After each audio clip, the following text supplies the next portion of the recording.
Stop creaking. Yeah! Sorry. I forgot I have a touch screen. I'll just... There we go.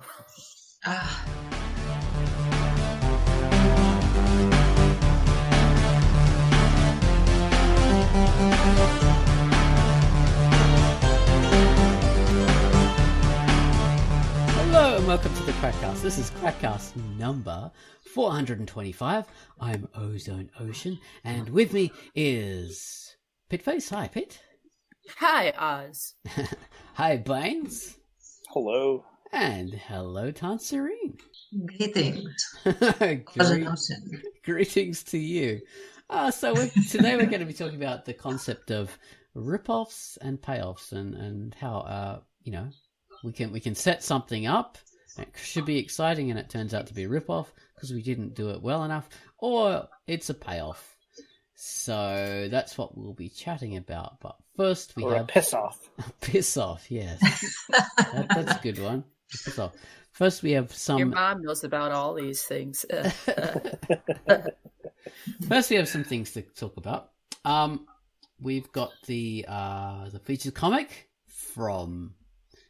I'm going to be doing the featured comic. So my featured comic this week was Angels of the Fallen.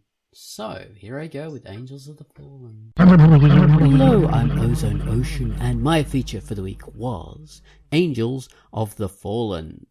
It's tough for a single girl in the big city. Kayla works 2 jobs to get by, a bookshop clerk and waitressing at a strip club. Her roommate is gregarious, obnoxious, and boy crazy to the extreme. And then there are the demons that want to slaughter all living things, most especially her for killing 2 of them. This is a very compelling drama, action, comedy, fantasy with good characters. The art is mostly black and white, all non-digital, with some colour. It's a great story. You'll gobble it up and be crying out for more. That's what I found with this. It's a very character-focused story. The storyline is built up through dialogue between the characters. So there's a lot of character development and story development just through the dialogue as things are happening, which I quite enjoy in a story. There's action, but mostly character interaction. And I really like that. I don't think there are that many pages. It's about 70 or so, but you really race through them like there's only, like a comic of 15 pages. That's how compelling it is. I quite enjoyed it, and I hope you will as well. Angels of the Fallen. So you've got a bit of supernatural and bit of living in a normal city. So yeah, sort of there are hints of it being a fantasy world, like sort of elf characters with elf ears and things like that. But it's so prosaic that you really don't really notice it that much. So yeah, it's a good comic. All black and white. Well, not all black and white. Most of the pages are black and white, but there's some colour in the covers.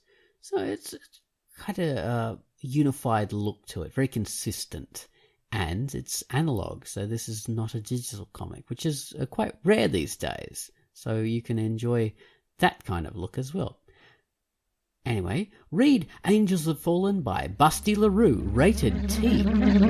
And that was our featured comic, Angels of the Fallen by Busty LaRue, the most hilariously named comic artist on all of Drunkduck.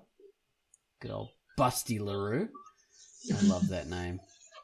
I think that and Fallopian Crusader. That's exactly what I was gonna type.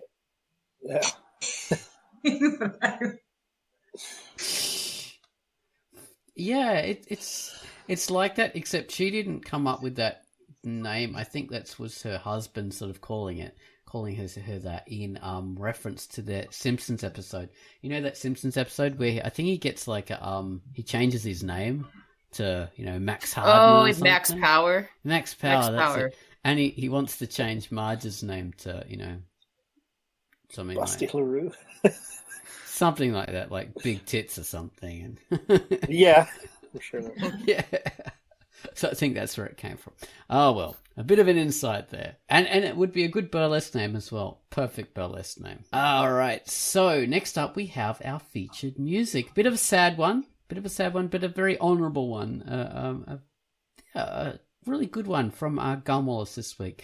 Because we have a beautiful member of the Drunkduck family, to Papillon, also known as Isaac Ramirez. Lovely guy who lives in the US, a Mexican guy who lives in the US.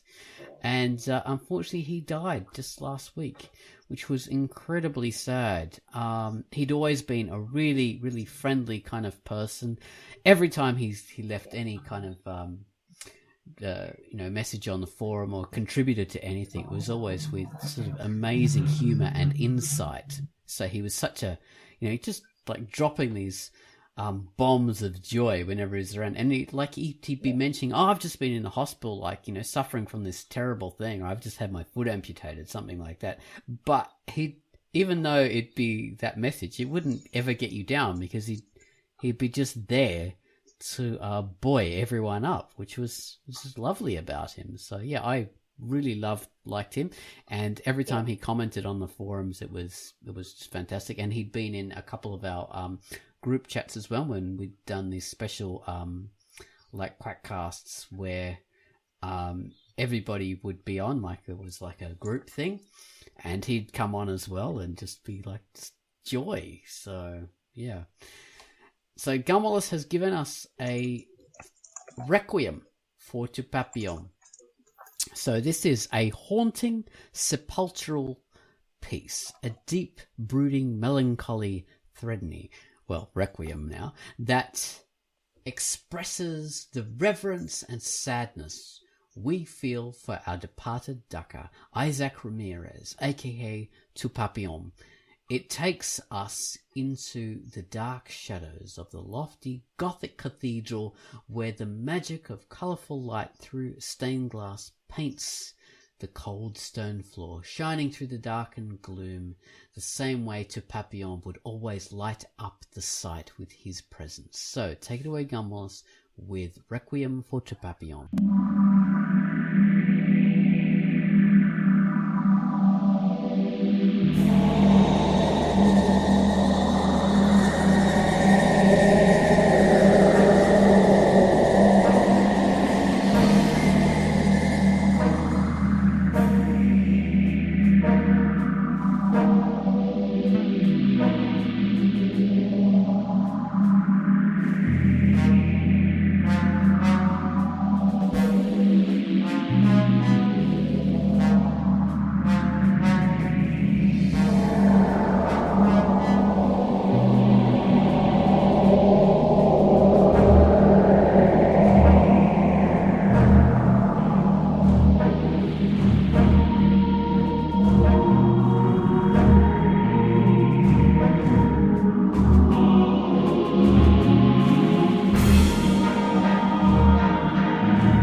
And that was our lovely reverential theme, Requiem for Tu Papillon. Thank you very much for that, Gun Wallace. And R.I.P. Tu Papillon, you're a fantastic guy.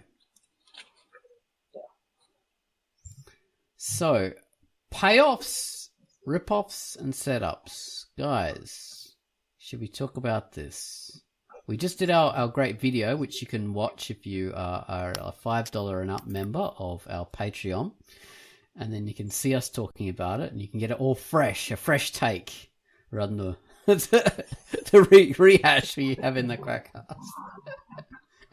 So, yeah, this was a topic inspired by both Emma Claire, and Tanserine. They both had these posts coming up about this topic, and it was inspired by their different takes on things like Infinity War from or Endgame or whatever it was, about the Marvel universe. So there was this is like the end of the whole series of movies, and it's meant to be the payoff. And some people have been disappointed by various aspects. A lot of people have been disappointed. And also Game of Thrones, where we're coming into the final season. We have the last few episodes, and there's people sort of being disappointed, even though they're not at the very end. So perhaps they should sort of hold off their disappointment. But they're disappointed by various aspects. Although I cannot speak to that because I have not seen all Game of Thrones at all. And it would be spoiling people who actually want to watch it, so we should not get too deep into specifics on that kind of stuff. But we can talk more generally about the idea of payoffs and setups and rip-offs. So we've all got comics, we all write stories, so we know from our own perspective how we've sort of ripped people off when we haven't intended to, or we think we've given good payoffs. So we do have that experience, and we also enjoy a lot of different things. I was thinking the other day, with a lot of things that I've watched. Like one of the things we actually mentioned in the QUACKCAST video, Tance came up with the idea of actually characters giving us a payoff, because we watch the characters develop, and we see different traits of theirs developing, and we see the world developing, and with the payoff at the end, it pays us off for our investment in the character. Which, that really struck a chord with me. I've been watching this great anime called Hinamaru Sumo. So this character, he's like a really short guy, and he's a fanatic about sumo wrestling. So in the start, you have like a short guy who should not be a good sumo wrestler, because sumo wrestlers are gigantically huge fat men, and he's this really small kid. And so you have that, an unlikely situation to get you in there. So the show develops with him actually becoming a better sumo wrestler, him becoming a more realistically able sumo wrestler. So we actually see, a short guy can be a sumo wrestler. He can be, compete against these enormous guys. So you have, character payoffs in that. You really do. So, yeah, and Tance, what did you mention about bones in putrid meat? You were saying about that. Yeah, I said that I was pulled in the webcomic in general by the shorter stories that exist in the beginning, that are like short little episodes in Bones' life, in a sense. And we get to know him as a character, and where he started, his baseline, let's say, for his behavior. So when the time comes and he gets involved into something that is far more enduring as a plot and requires development on several fronts, let's say, you get a payoff in the sense that first he acts exactly like you would expect him to, based on those short stories, and then experiences make him develop. And again, he reacts in ways that are totally Bones, but evolved. And that is a big payoff, because you watch him react to his environment and his experiences in a very consistent manner, which is always a payoff. Yeah. And keep in mind too, the entire series has ended, so there is an end. I felt that the conclusion was satisfying in regards to just, where the story was going, and there weren't any big twists or anything like that, but there doesn't have to necessarily big twists and, stuff like that for there to be a payoff. if you've been building up to something, it all is in the delivery. And you don't have to necessarily reinvent the wheel to have something pay off. Just have it resonate, have it be heartfelt, have it come from a sincere place, which I know I say all the time, but a lot of things just kind of come down to that. If you want something to have a payoff, keep in mind the journey that you've been on to get to where you are. And if the story is going to continue afterwards in any kind of way, how it will enable the story to continue, but also what is it giving you of substance? Mm-hmm. Okay. Exactly. Well, Baines mentioned emotional payoffs. Yeah, is that what you mean when you say substance? It can be emotional, or even say, and oftentimes they are emotional, but also in a sense of logic, perhaps as well. And it's hard. I'm trying to look for a word to kind of wrap it up in a good way. It's hard. There's different ways to do it, I guess. I don't know, man. Like, Okay. I guess I just don't have the vocabulary to say what I'm trying to say, but it's not that complicated what I'm trying to say. Intellectually satisfying, do you mean?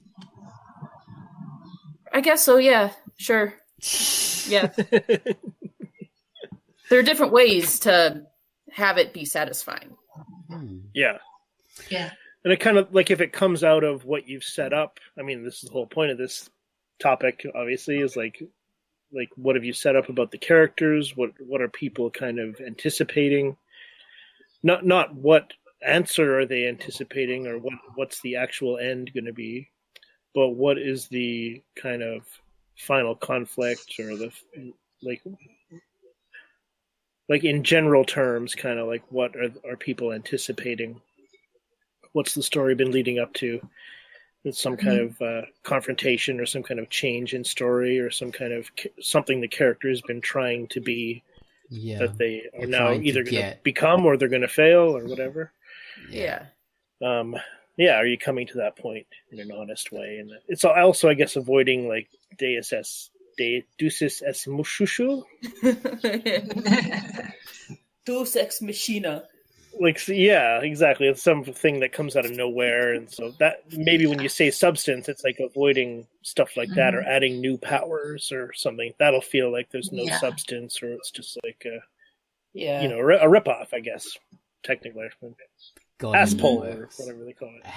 The thing is, though, asspoles are a good way to shoot yourself in the foot regarding that kind of thing. That process sounds really awkward, what you just said. Ass pulls are a good way to shoot yourself in the foot. It is. It ruins. Yeah, that's the whole thing, right? It kind of comes out of nothing that has been set up, and it kind of, really screws you. People probably won't read your stuff. The thing is, that's a ripoff. Yeah, go on, Tance. The thing is that sometimes people don't mind that if they get what they would like to see, even if it doesn't actually hold up in terms of the story and the setup of the story. Like, for example, and I guess spoilers, but it's been a long time. If you get the whole Harry Potter story, in my opinion, it has a lot of rip-offs. But the one I'm going to talk about is where you have Harry theoretically sacrifice himself for the wizarding world, and he dies, but then he kind of doesn't die, and it is sort of it is manipulated in a way that negates the whole thing, but people didn't really mind because they didn't want Harry to die. Yeah. Personally, I sort of was bummed out a little bit in the sense that totally have him survive. No, I didn't. But if he's gonna go through it and walk up to Voldemort and and just not fight in order to sort of, let him kill him and in the process kill himself. Yeah. Because he and Voldemort were connected and yada, yada, yada. So if you are going to do this, just stick with it. And the stakes have to be real.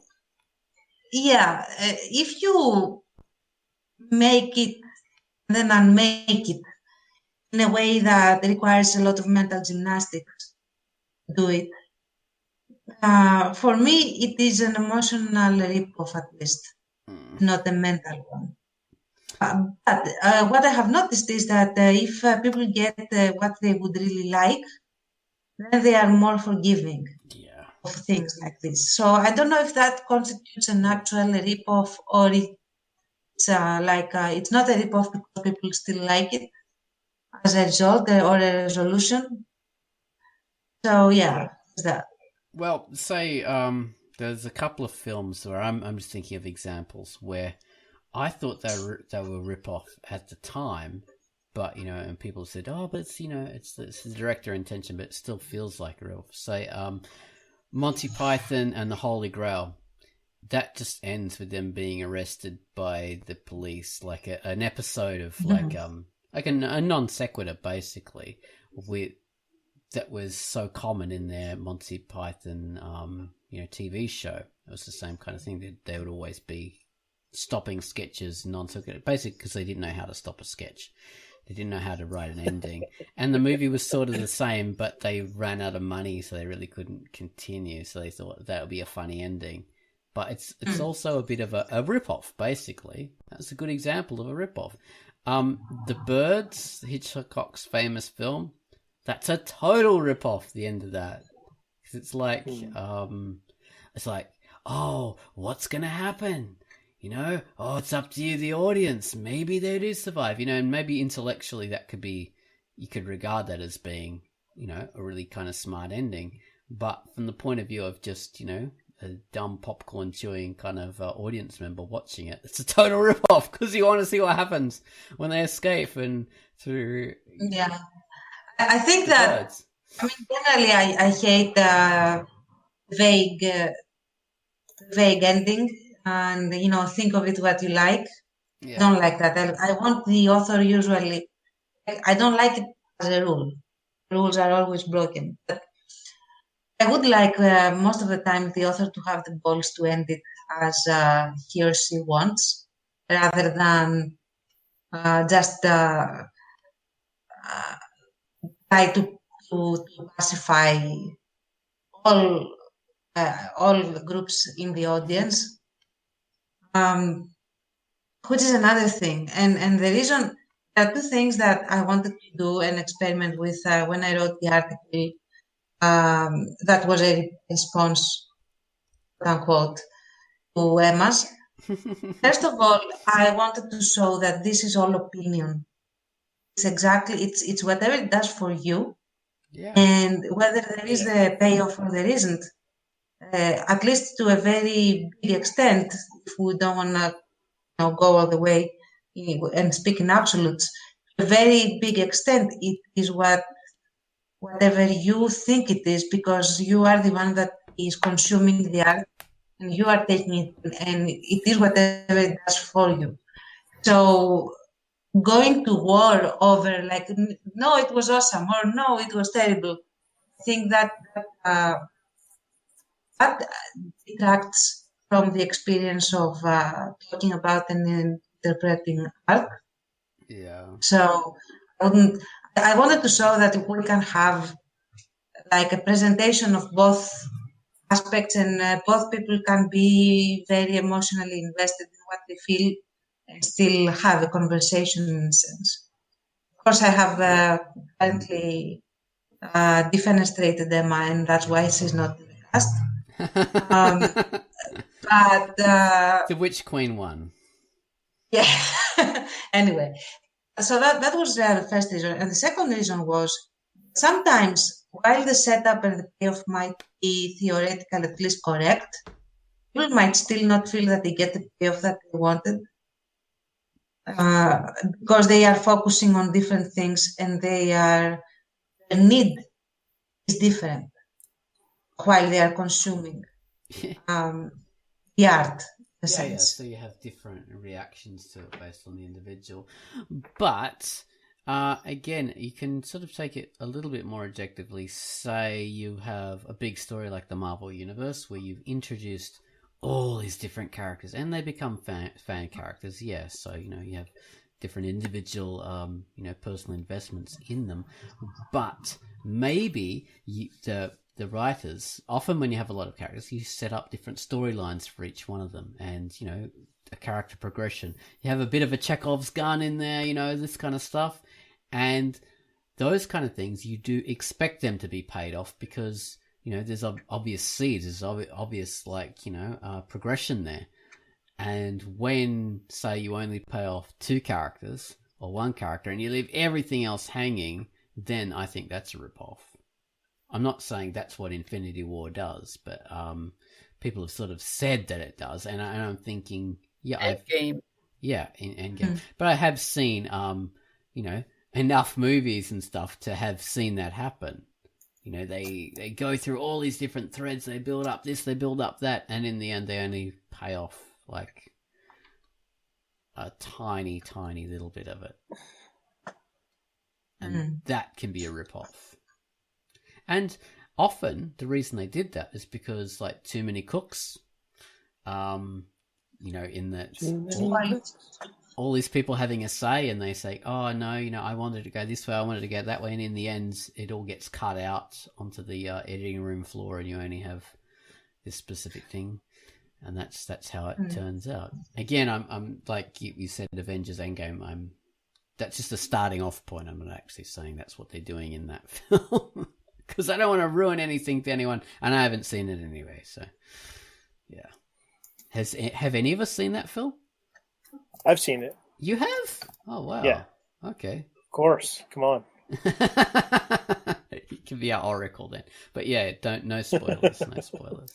Yeah, I won't go into it. It'd be too much. I would maybe do a review. But yeah, I'm interested though by all the reactions from people who thought like there were some good payoffs and some not so good. I would kind of agree with that. Overall, it felt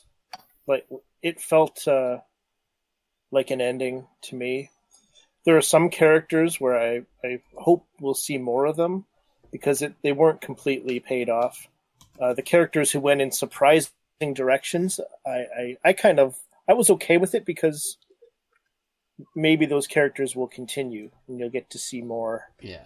To me, overall, it was maybe a better payoff than it was a standalone movie in a way. Because I was pretty satisfied, and I felt like okay, like that's pretty fine. Oh, that's pretty good. Fine ending. I tip my toque. Tip your toque. and say farewell. Yeah, so I mean that's also I believe like I've heard some interviews with the two screenwriters who've done quite a few Marvel movies and the 2 directors, and they are really acting in good faith. That means a lot. I mean, if I was totally unsatisfied and I read those same interviews, it'd be different. But like I see where they're coming from and like these difficult decisions they have to make with all these different characters. When to put things and when to do this, when to do that, and like how is this journey going to end? How is that going to end, and why? Like they are acting in very good faith. Right. They're trying to do the right thing. Yeah. It's complicated. It's complicated. Whereas I could look at other franchises and say like my take on it is they're not acting in good faith. Yeah. No names. Huh. But may the force be with you. May the force be with you. Well, a big thing was Mass Effect. So Mass Effect was this fantastic game that was released many years ago now. It was like almost a playable movie rather than a role-play game. And it was meant to be a role-play game in space, but it's more of a playable movie. It's greatly enjoyable. We all played through the first episode years ago, and then the second episode was released a few years after that. And then the third and final end to the trilogy was released a few more years after that, and it was a massive letdown for everybody. because they had developed so many different characters and, had so many different such expectations there from everyone, because you could make choices for your character and direct the whole direction of the universe and, how things were going to develop. But in the end, they just gave you a standard ending, and whatever choice you made, it wasn't really too much different to all these other choices. So it was a real letdown, and that was a rip-off, I would say. A total rip-off. But you guys haven't really played through it, so I can't. You guys really can't add to that. But yeah, that's an example that some people would be able to relate to. So what about you, Mr. Tippity Tappity? You haven't played the Mass Effect? Yeah. No, I haven't, no. Oh, you terrible bastard. I still haven't got to the end of... hill. Yeah. Exactly.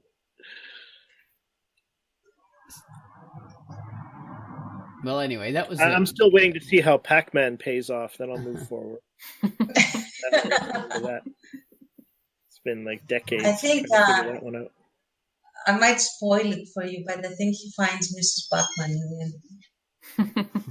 Oh, he saves her from that big monkey? Or am I playing the wrong? I thought he just put a bow in his head and changed his sex. See, now I got to keep going. I got to find out. I love the Pac-Man scene in Tron, although that doesn't pay off. There's no giant. I haven't seen that either. What, the original Tron? No, never saw it. What? Oh my god! I know, right? There's this scene... So these are big. So they're a big kind of encompassing. Oh, sorry, Matt. Go ahead. I was going to say, there's this scene on this like massive battleship where they are in Tron, where they are sort of flying over the world, and on the big screen behind, the general, there's you're meant to be seeing them as they're tracking this Tron guy, but actually it's Pac-Man. And yeah, there's no payoff for that. That doesn't appear anywhere else. It's just a cameo. Yeah, just a little one-off. So what were you saying? Well, like you think of these big story encompassing payoffs, like the way the act 2, act 3, and then the finale, like the way things turn and how the whole story ends. Setups and payoffs can be little things too. I mean, I know you're not crazy about this movie, but it's incredibly well written, and you're out of your mind. But that's a whole other problem we can deal with later. Is Shaun of the Dead, brilliantly written script with all these tiny little setups and payoffs in the whole movie that you really have to examine this thing and watch it a dozen times to pick up on all this stuff, where things they say early in the movie play out later in the movie, and they're very subtle. But like when they're making plans or talking to their angry roommate in the beginning, Ed's just as a throwaway line, the goofy roommate Ed says, next time I'll see him, I'm going to kill him. Yeah, he does. Next time I see him, I'm going to bash his head in or something like that. And then literally, like you kind of forget that kind of thing, but then literally he becomes a zombie and Ed does, kill him. He's forced to, he's played by the incomparable, gigantic Peter Serafinovich. Yes, he's really deep good. Voice. Yeah. Okay. There are also and other there are good tons of them in that movie. Yeah, constant. There's so many. Yeah, go ahead though. Well, and not just like reference-wise. Reference wasn't the correct word, but also, for instance, and this is going to sound pretty basic, but some movies get this kind of thing wrong, or some stories get this kind of thing wrong, and it's very irking. But say, for instance, when Sean's mother joins them, and that's almost kind of a specific thing to happen. It's not that weird. It's not that out of the blue. But imagine if the whole movie went by and she didn't turn into a zombie. It would feel kind of out of place if this person joined them, right? But it follows through even with those kind of minute things. And then in the end, Sean has a choice does he have to kill his mother?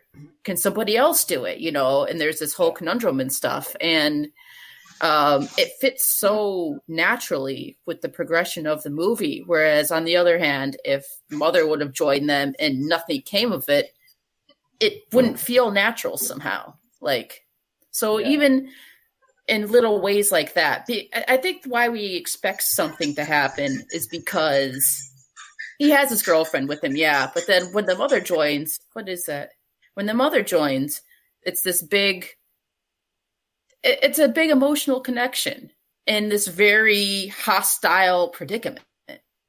Yeah. And it has to be utilized somehow, And some stories still have stuff like that happen and they don't utilize it, they don't take advantage of it. It's just kind of like, it's like kind of left wagging out there like a severed arm, Well, speaking of payoffs, they had the whole meeting with the second team of survivors of the zombies. Right. Yeah. And that was a payoff to fans of the TV show Spaced, because that's where, those actors were from. So, yeah. Yeah, that was a neat little treat there. Yeah. I actually saw Shaun of the Dead before I saw Space, so it was only like retroactively that when I rewatched Shaun of the Dead, I was like, "Oh my god, it's her." What was her name? I don't remember her name from Space. I can't remember. Yeah, I wanted her to be. I was disappointed that she wasn't the girlfriend. Dawn? Yeah, that would have been much better for me as a fan of that show. On the subject of horror movies, Little Shaun of the Dead, someone could test it's not necessarily a horror movie, but this is just for segue's sake. Horror movies are, I guess, not that different in their payoffs. They have to come through with what the scare is, obviously. But it's really easy to trip that up. Like something that everybody talks about now that a lot of horror movies do today, and I hate it too, I absolutely do, is that when they have kind of the fake out payoff. And, it's like that meant something back in the day. Like, the bad guy would go down, but is he really dead? And then he comes back and, Jason comes back through the window. That was good back then when it was still new and it wasn't, and still somehow the way it was done was still like, you still enjoyed it. Whereas now it's become something that people expect to happen and it totally destroys the payoff, right? We know he's not dead. Just look after him. Don't turn your back on him. We know he's not dead because that's how it is in horror movies. Yeah. But the other thing too is like with like the final payoff of a horror movie, the ending, the ending so easily can make or break a horror movie because it's very easy if you do eliminate your main threat outright, then also you may take away the fear factor. Like, you have to be really good and know what you're doing in a horror movie to not kind of undermine your villain also. So I don't know, it's really difficult. So I think about last year, a movie that I saw that I loved called the wrong words are coming to mind. Mandy? No. I liked Mandy too, though. Mandy was strange in its payoff. It kind of threw me for a loop. But anyway, Babadook? No, that was no. You know what? Any other time. It started with an H. Hereditary. That's it.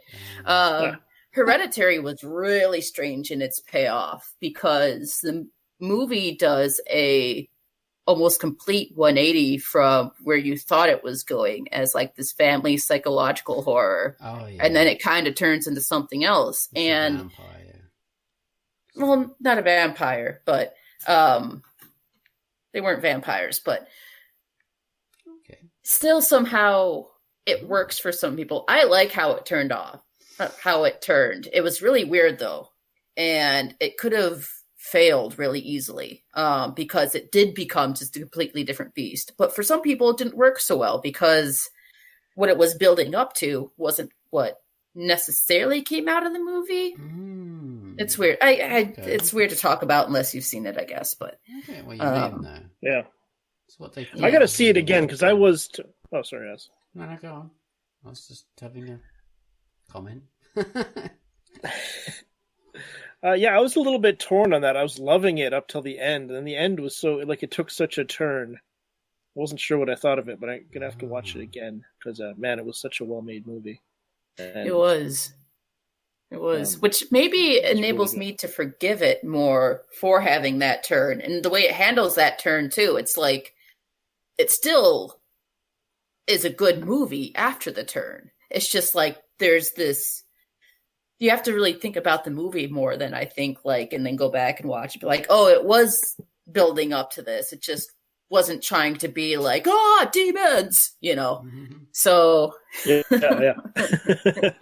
different layers and levels. Well, that's another thing I was thinking of. You know, layers and levels. Well, you mentioned you can't undermine the villain, well, the monster, whatever.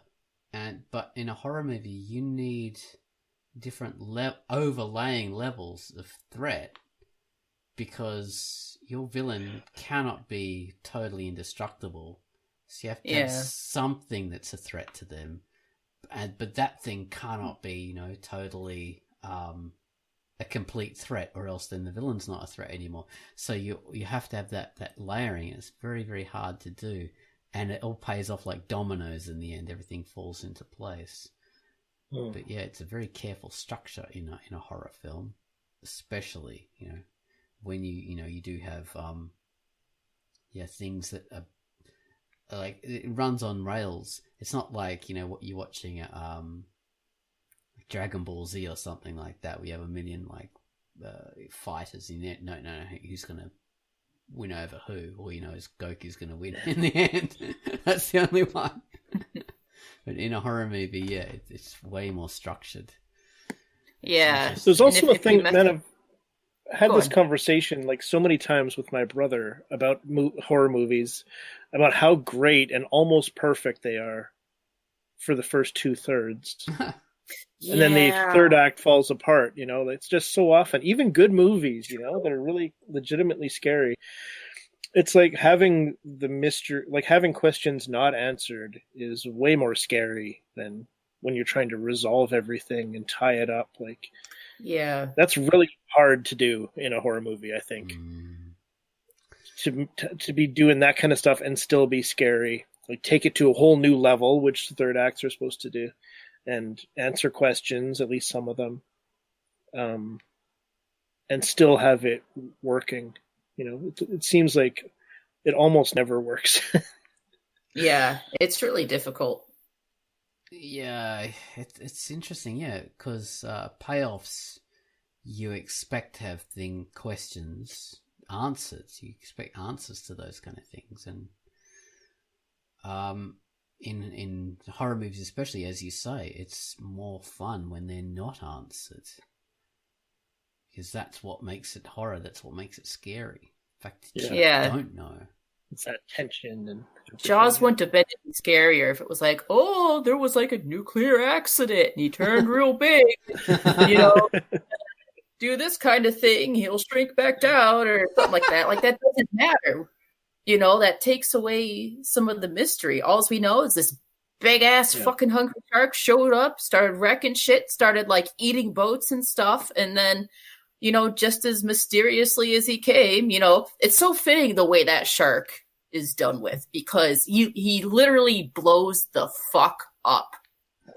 And there was no other way for that shark to go in order to end the movie. Like, you know what I mean? It was big and it was as grand as he was, and then it was done. And all that was left was pieces in the water.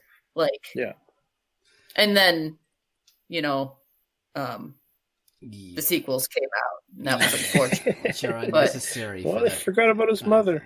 Yeah. Well, speaking of payoffs, that's taking it in another direction away from the horror films. Back to anime. Some anime do it really well in that, you're invested in some kind of series, whether it was a 12 episode or 13 or 80, 60 episode thing. And some of them will end really, really well in that some of them will just end, everything's over. It's just the final episode, you have the penultimate episode where everything's not going to turn out, and then you have the final episode where it does, and that's in. But some of them, the really good ones, will end on the second last episode, and then the final episode will, in the crappier ones, they'll come back for a beach scene, whatever. So that's kind of a weak, pervy going payoff. back to school at the end of summer vacation and stuff, and And catch up. That's an okay payoff. It's a bit stupid, but the really good ones See, find. I think that's also like a bit of a cultural thing for those cultures. I mean, the beach scene is sort of ubiquitous and necessary for the compression almost. Like they do it. It's like a signal that, okay, things are done, you can relax and go home happy.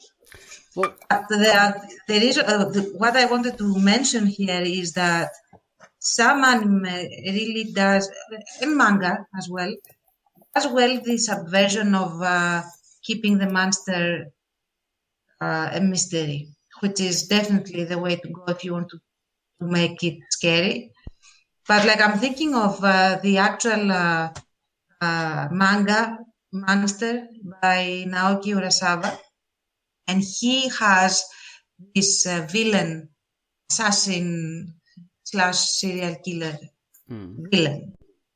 I said the villain. Okay, he's a villain, and we don't really know what the hell is up with him and why he's doing what he's doing and how insurmountable he is.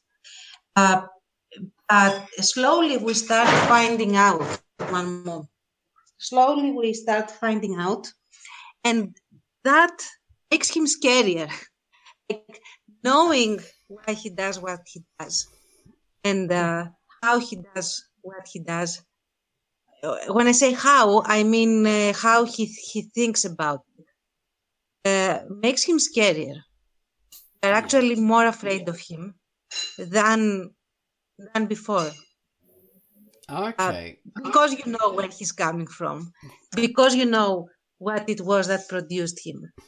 And I haven't seen it done very often, but when it is done, again, it's a remarkable payoff. I was just going to say, further to my payoff idea was the something like Full Metal Alchemist.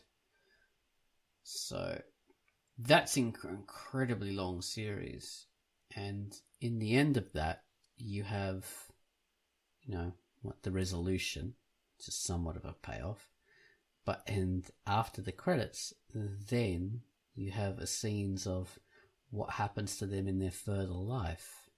So, such and such the way to go to. did this, they got married, such and such, graduated from that, and maybe this person died or whatever. And that can be a payoff in a way too. That can be like a special kind of Easter egg. Like you didn't even expect to get that payoff. It's like a bonus payoff. And that can be really good. And, you see, like, there's some American movies that do it. But it's normally in like a little like comedic text, like thinking of like Animal House, something like that. Oh, just in text, right? Yeah. They say, such and such went on to be a senator and took bribes, and that's a common thing. So that's a different aspect of doing the payoff. Easter eggs.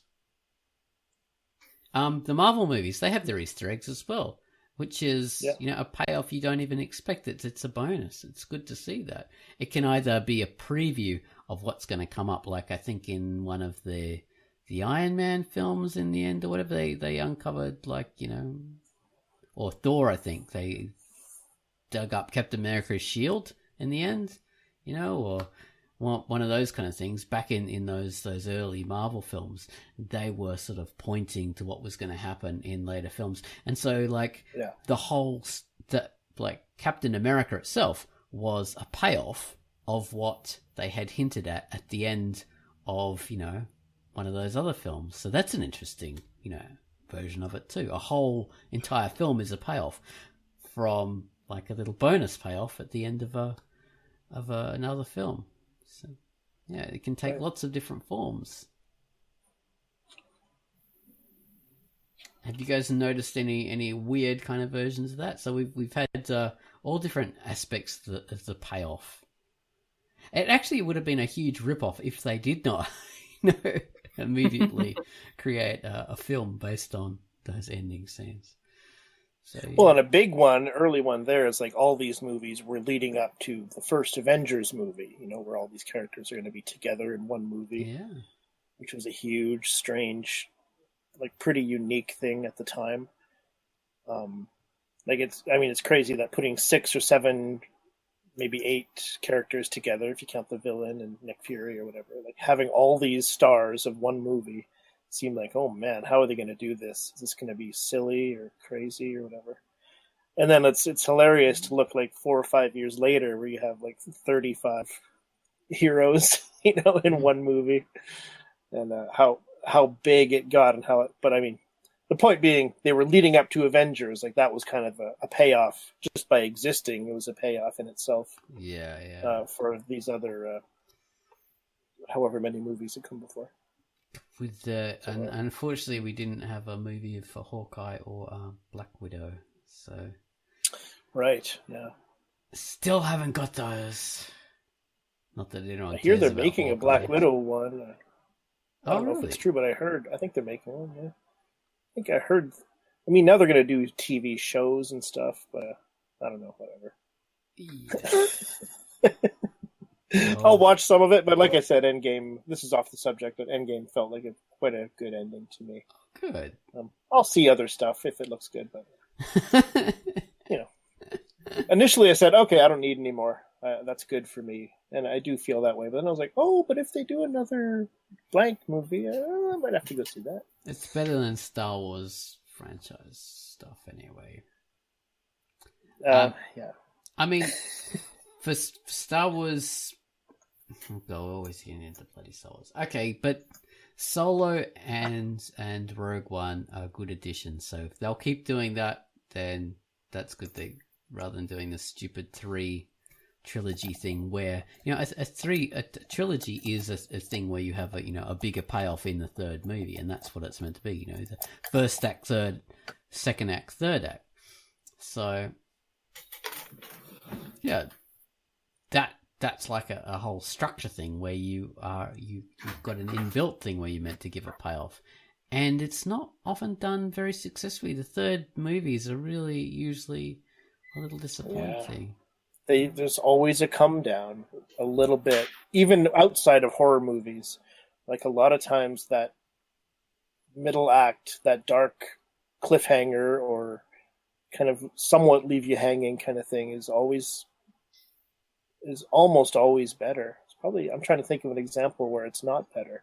And then the payoff, like where, you know, the resolution is always a little bit, it's never quite as cool. I don't know why, but people say that about The Godfather Part 2. That's, you know, not the payoff people wanted. It's The Godfather Part 1. Return of the Jedi. You know, people like it, but they're also kind of like, it's not as good as the first two, even in a well-regarded too. Oh yeah, very much so.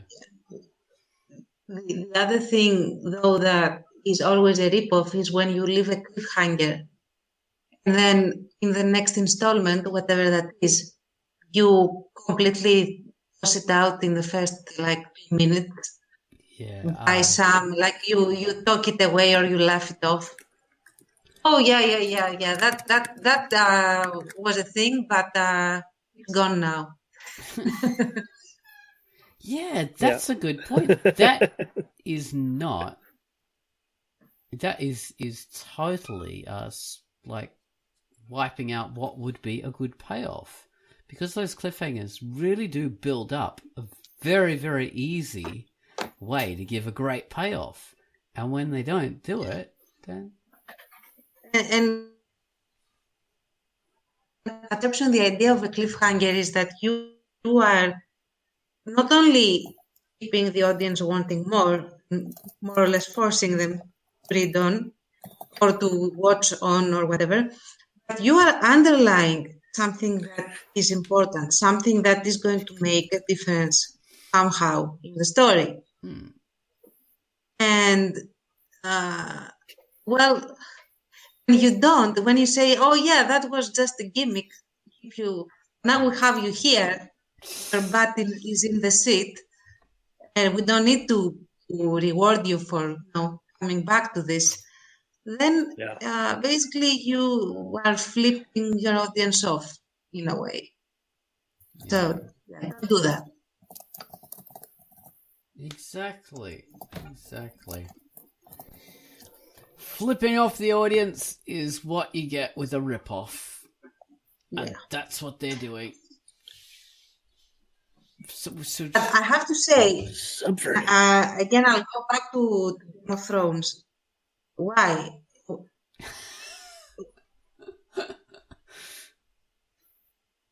You hear this? No. Oh, she cut out right there. Oh, okay, sorry. Anyway, so what the important thing that I wanted to stress here was that what you may feel is a ripoff might actually be the legit build-up and payoff. Yeah. But you just might not like the payoff in and of itself. It's not that it's not correct, quote unquote. Yeah, it's just not good for you. It's just not what you wanted to see. You wanted to see something else, and you did it. Yeah. That. It's not the payoff you're expecting. Like, it's hard to say that. Like, is this just a legit surprise that you're not, giving it a chance to sink in, or just like it was outside of what you wanted, or is it legitimately, screwing people over or something like that? Again, like for hard to say, man. Yeah, it's hard to say, and it's hard to say whether like you should have seen it coming or not. Like for example, one and this is like one spoiler for Game of Thrones that by now I don't think it's a spoiler anymore. Anyway, Okay. the idea is that Fire part out. the idea is that the big bad, which is the zombie Ice King, is supposed to be it was expected to be the end of the story, where we got final showdown with this guy, and then people expected him to be defeated, but towards the very, very end, or even in the last episode. When this didn't happen, they compared this occurrence with Lord of the Rings, where Sauron, spoiler, is destroyed in the end. What? Oh, thanks for that. Sorry to shock you. But if you see, even from the titles, you already have a completely different setup, because with Tolkien, it's Lord of the Rings, and the Lord of the Rings is Sauron. But with J.R. Martin, it's Game of Thrones, and the Night King is not part of the Game of Thrones. Right. He's not part of that. Yeah. So you got a clue there that he was never going to be the end. That's all. That's my idea. So it still might piss you off legitimately, because you wanted your great showdown with this guy that is an awesome monster. That doesn't mean that necessarily it is narratively wrong. That's all I'm saying. Yeah, good point, Tom. Right. Very good point. I remember a lot of people saying, like, when Breaking Bad, I think it was season 4. You guys all seen that? I have. Not the last I know season, how it ends. I haven't seen it. Oh, okay. I know that. So there's this huge character named Gus Fring, who's a a villain to Walter's sort of ambiguous character. Yeah, awesome character. Made a huge impression on everybody. And season 4 is about Walter White, the main character, getting out from under the thumb of Gus Fring. Somehow, this guy who's like sort of a better version of Walter White, kind of in every way, and he has all the power, and he's, blah, blah, blah. And so that's resolved in season 4. And I remember a lot of people kind of online and stuff saying, like, this is a good ending. Like, I like this ending for a series. This serves as, like, it's over, And I thought, like, to me, it was like, what? What are you talking about? I mean, it's sort of Walter has kind of a happy ending, kind of. And there's a secret that's discovered that's kind of intriguing. And, he's going to go on. Jesse's going to go on. And, like, everyone's kind of okay. But it doesn't really, I'm like, nothing was paid off, though. Like, the whole thing with the cancer, the whole idea of the character arc, like, he didn't become, he did an evil thing that was pretty shocking. But he hasn't become bad enough, was my whole thing. I'm like, this, for another show, this might have been a payoff. But, like, for this, like, I was like, what are you talking about? That was a good payoff. That was a good ending for me. Yeah, a lot of people said that. To me, it was like, oh my God, that would suck if it ended here. Because he hasn't become bad enough. Yeah. Yeah, was my sense of it. And then the next season was kind of all about that. Okay. Took into darker places. I thought, weirdly enough, the next half season, where in the very mid-season finale, and then there was another year before we got the ending, his brother-in-law, the cop, spoiler alert. No spoilers. Shut up. I'm going to watch Okay. this. Something happened. Oh, that's okay. You haven't seen that yet? Well, if you're going to the 5th season, no, I have seen. Oh, you still haven't? Okay. But, yeah. But anyway, there's something that happens in the mid-season finale that I was like, I would actually be okay with that ending, more so than season 4. Yeah. I'm glad it didn't end there and it kept going. But when you saw more of a confrontation, but I'm like, that is more like, it's even more, it's more left hanging, but in a way it was superior. Okay. Because Walter got bad before that. He got bad enough, and there was a promise of big trouble. Yeah. How did I get it? This might be off subject, but yeah. Well, you gotta go watch that, man. It's great. It's a good series. It's very well written, and there's lots of payoffs and setups and things like that throughout. Oh, except you don't get a real payoff of why. Well, I cannot really say because I haven't seen the 5th season, but from what I know, there's no real payoff that tells you what made Walter into such a loser to begin with.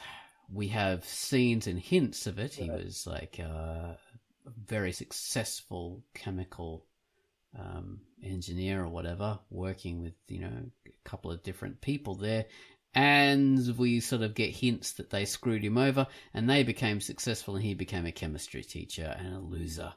And things get worse for him, but we really don't know why. And he was meant to be more brilliant than those people who got successful. And we do have, we've shown many times that he is as brilliant as he thinks he is. So he's not just someone with a great lot of self-aggrandizement and narcissism. He really is brilliant. Very, very good at his chemistry. So yeah, we don't know what happened, but the creators have said, and I this is a good topic for another QUACKCAST. Like, what questions in a story do you answer? Do you have to answer? And are some things okay to never answer?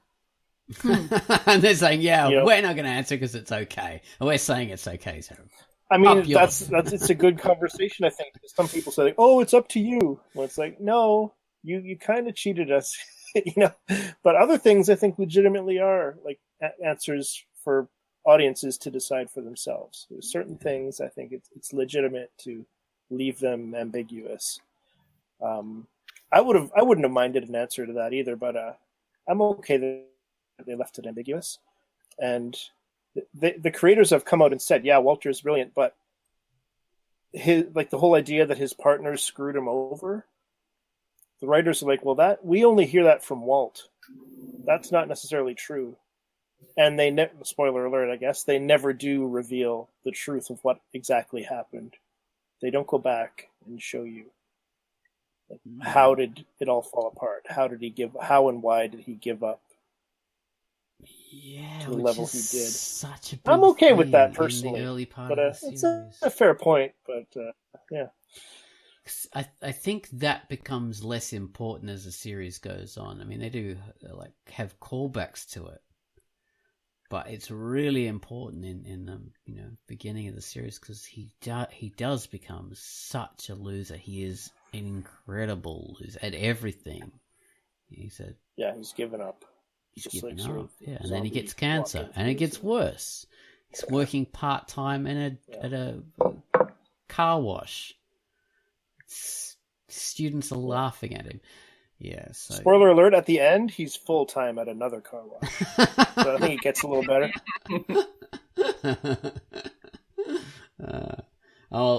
We sort You of bring up callbacks. Here's a bit of go on. wisdom I have about endings. I don't know if people like appreciate this or agree or whatever, but I find that like for the ending of like an episode or a chapter, or an individual story, like I do individual standalone stories in my comic, a little callback story is a nice way. If you're just echoing some dialogue or kind of answering a question that was asked earlier, or just a little bit of an echo back to that is a really nice way to end a story. It can be subtle, but if it's there, it really feels cohesive, and I like seeing it, and I like trying to write it that way if I think of it. yes. For ending an entire story or a franchise, even more so. I think if you go back, if you can find a way to nod like back to your own history, and especially to the early part of your story, that is really a powerful way. You might not be able to do it in a science fiction way or in a literal way, like Star Trek The Next Generation. Literally, he was going back and forth through time, and he could revisit the first episode. Mm-hmm. And that was so cool. Made that episode so cool. I didn't like it at all, but yeah. You didn't like that? No. Avengers Endgame is able to nod to its own history. If you've seen all the movies or most of them, it will help because they do nod to their own history a lot. And there's dialogue repeated, iconic lines repeated. That's some great stuff to me, and really kind of essential to have at least think about doing something like that in your ending. Yeah, the circular ending is a classic story technique to give you automatic callbacks to those kind of things. You don't want to be too precise with it because it can fail. It can be done badly and hacky. That's why I hesitate to say like everyone should do that for their ending, because it's like then it becomes like the slasher killer.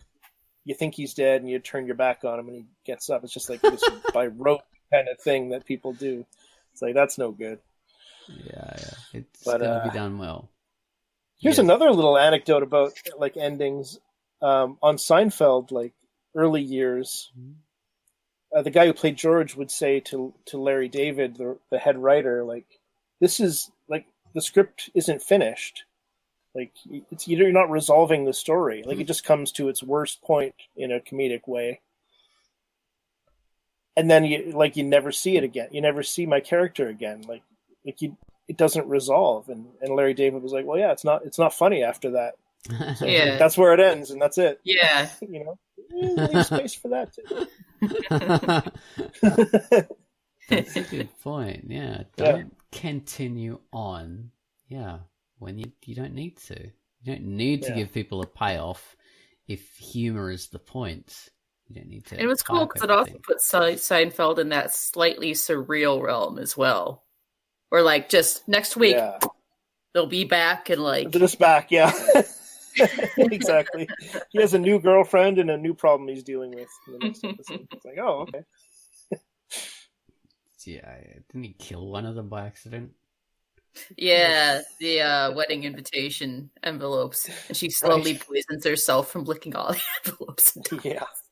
Oh man. Not a long mourning period after that. Poor Lily, as Kramer says in the hospital. Her name was Susan. All right. And Pitt just mentioned in text the Sopranos, of course. That was such a huge... There was such a huge conversation about the Sopranos ending. Or did you guys talk about it and I missed it? No. You're cutting out a bit. Okay. I've never watched non-ending Sopranos, but yeah, I've watched. Yeah. I'm weird that I've watched a lot of like people talk about it and stuff like that, and it seems like one of those endings that is the epitome of what we're talking about. For some people, it actually it works. I could see why it works, and a lot of people were just really pissed off by it. But but go watch it yourself and find out. And I didn't actually watch the show that far either. Yeah, I sort of quit out after a while. I liked it, but you know, it wasn't for me. So yeah, cool topic though, man. Cannot talk about the setups and payoffs. Yeah, it's like the basics are kind of obvious, I guess, in a way, but it's like there's so much to it, really. And when you're trying to do it. Really helps give you a better ending. You know, if you have trouble getting good endings to your stories, and endings are hard, think of them in terms of setups and payoffs, and that can help you a bit more, because then you're gonna work out how to get your readers more engaged in the story and give them something to, you know, really enjoy about it. Not just like, oh yeah, that was so cool, but to intellectually satisfied about it. So, or maybe you don't, but it is a good way to give a good ending, to give payoffs. It is. Like, it can be like the Birds, like the Hitchcock film, and just like a... So what happens at the end of the Birds, man? I don't remember. I haven't seen that since I was a kid. Okay, all right. So at the end of the Birds, spoiler alert. Spoiler alert. A 60-year-old movie. So their big plan is, like, you know, they're isolated in this house. The birds are attacking through all the windows. They've had to you know, board up everything, but the birds are still finding ways in. They're going to run out of food and water and everything like that. So their only chance is to try and get to the big city or something like this. And maybe they can, you know, find some other survivors and sort of band together. So they outfit the car, they seal up all the windows and stuff like that, and then they drive out into the forest, and that's the end. Oh, you don't see what happens. What happens? It's just they drive out, and then it's over. So that's a massive flip off, that ending. It really is.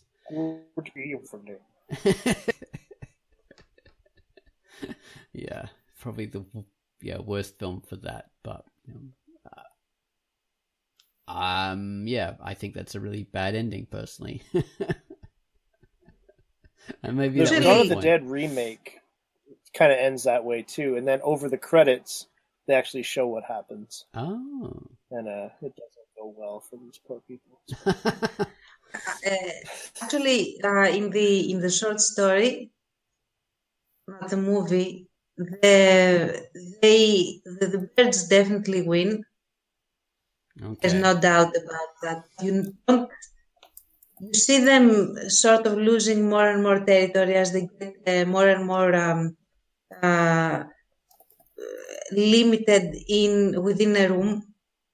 Like they start off having at least control of all the house, but they lose room by room, the birds. So they are, in the end, if I remember right, I haven't read it in many years, but in the end, the story ends when they are in the last room, which is, I don't remember which one it is, and the birds are sort of demolishing the blocking of the doors they have done, and that's where it ends. Right, so perhaps the film was trying to express that kind of thing, but without absolutely depressing people. But it didn't do that well, I think. Yeah. All right, well, we should really end the QUACKCAST now, because we've running a bit over time. So, thank you so much, dear listener. You're what makes the QUACKCAST good. Oh, and by the way, the secret answer is